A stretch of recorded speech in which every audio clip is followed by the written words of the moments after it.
Welcome to the League of Women Voters of Johnson County, Kansas. Training for online voter registration. For today's presentation, we'll be using the website ksvotes.org. If you would like to access the site and use it to follow along with our training today, please pause the video now. You may use your smartphone, tablet, laptop, or computer. KS Votes is also available for those who are Spanish-speaking. Access by scrolling all the way down to the bottom of the website's home screen and selecting Español. Once selected, your screen should look like this. If you are having any problems connecting, try using another browser. KS Votes can be used to update registrations, and we'll say a little bit more about this later on in our presentation. For now, let's register to vote. Once you've reached the website, this is where we'll start by scrolling down the page below the red arrow. Fill in the boxes with your legal name, birth date, and address. Be sure to fill out all the boxes on the electronic form. If you do not have an email address, or if you do not want to use your own, use info@ksvotes.com as an email address. It's always best to use your actual email address and phone number in case the election office has a question or needs to get a hold of you. Your final step will be to check my registration. Click on the button as seen here on the slide. The next screen online will confirm that you are not registered and gives you the opportunity to start the process by simply clicking on the Register Now button. Starting off with step 1, it's very important that you answer both of these questions. Anytime you have a question on an item in the electronic form, simply click on the small I next to the statement and a box giving further information will appear. Step 2, fill out your name. You do not need to check this box if you are registering as a first-time voter. Step 3, enter your address. These boxes do not apply to those that are registering for the first time.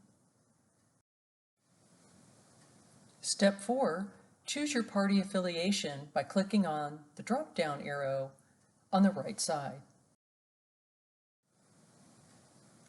Click on your selection and then select the next button. You will provide personal identification in step 5. Your best identification number is your Kansas driver's license number. If you do not have a Kansas driver's license, use the last 4 digits of your Social Security number or a Kansas non-driver's identification number.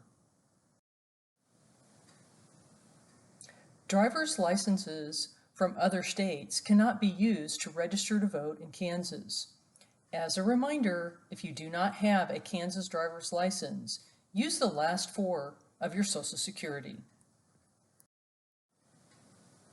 In step 6, you will be verifying your form for accuracy. The form is automatically filled out based on how you entered data on the previous screens. If you need to make any corrections, simply select the back button to return to that section. Use your finger or a stylus to sign the screen as legibly as possible. If on a laptop, sign your name by typing your name in the space. Once you've completed your signature, click on the Sign box. In step 7, you will have to verify the form again. Verify your county election office and affirm citizenship. KS Votes has a list of all the counties in Kansas, so if the one listed is not correct, simply click on the Change County box and scroll through the option to select the correct one to receive your registration form. Remember to check your U.S. postal mail for a card from the election office in a few weeks to confirm your registration. The final step is to read the affirmation statement and confirm by clicking on the little box next to the statement and then select the Submit button. Congratulations, you are now registered to vote. Next, let's take a look at other features available on this website. Remember this slide from earlier in our presentation? Once you are registered, or if you know someone who needs to update their information on their registration, you would go back to this screen at ksvotes.org. People can update their address if they have moved, or if they've changed their name, for example, due to marriage. If someone wants to change their party designation or request an advance ballot, they can do that too.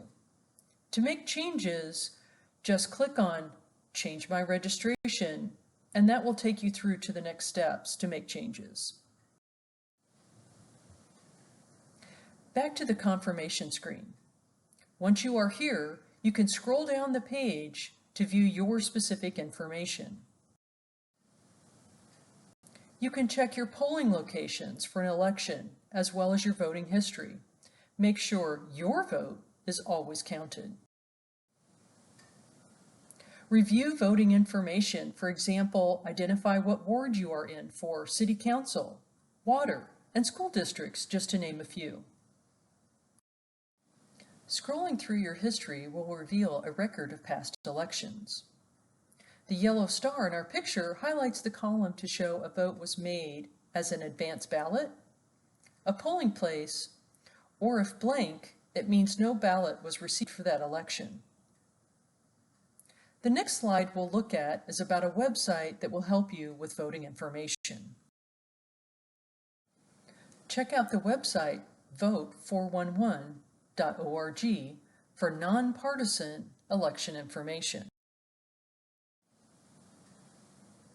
Some of the voter guide information available is candidate and ballot measure information, a handy first-time voter checklist, a valuable 2020 presidential voter guide. That's all for now. We hope you found this video helpful. Thank you for watching.